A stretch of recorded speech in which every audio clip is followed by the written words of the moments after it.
आज हाम्रो घरमा चाहिँ कोदोको ढेँडो बनाएको छु अनि इस्कुसको जरा साग मिसाएर बनाएको सब्जी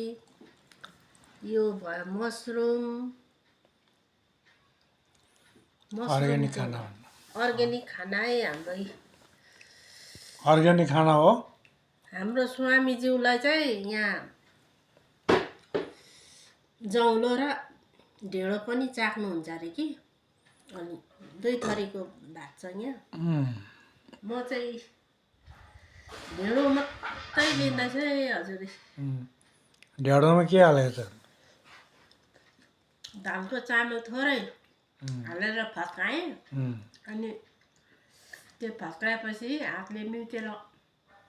पाकेँ भनेपछि चाहिँ त्यहाँबाट चाहिँ कोदोको पिठो हालेर मजाले मस्काएँ हो घुमाइ मस्काएर चाहिँ छोपेर बफ्याएर अलिक मजाले भोक्रोमा यो चाहिँ अर्ग्यानिक चुलामा दाउराको चुलामा पकाएको है अब मैले देखाउनु पाइनँ अब आउँदो भिडियोमा चाहिँ हाल्छु आगोमै पकाएको पकाएको चाहिँ अब देखाउँछु भने चाहिँ अर्ग्यानिक भएछ यो हजुरहरू पनि खानुहोस् है यसरी नै यो कोदोको ढेँडो त झन् प्युर अर्ग्यानिक हो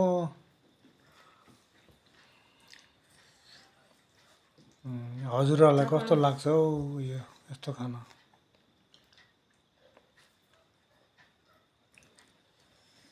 कस्तो लाग्यो दामी लाग्यो दामी अब दामी के भन्नु र असाध्यै मिठो चपाउनु पर्दैन जौलो जस्तो सुलुकै यो कोदोको ढेँडो खानाले के फाइदा छ हौ फाइदावाला फाइदा सुगर पेसेन्टले खाँदा भयो सुगर कम हुन्छ हाई प्रेसरलाई पनि राम्रो हुन्छ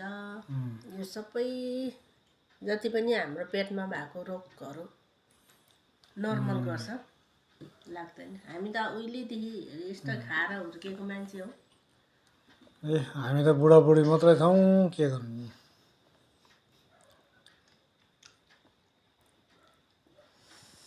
बुढाबुढी अनुहार हेराएर गऱ्यो खायो बस्यो काम गऱ्यो त्यही त सुलुक सेल्यो है बुढो खाँदै गर्नु आजलाई यति नै भएन आजलाई यति नै बाई बाई गुड नाइट अर्को उसमा भेटौँ अर्को भिडियोमा भेटौँ लाइक कमेन्ट सेयर भन्नु हाम्रो भिडियो कस्तो लाग्यो लाइक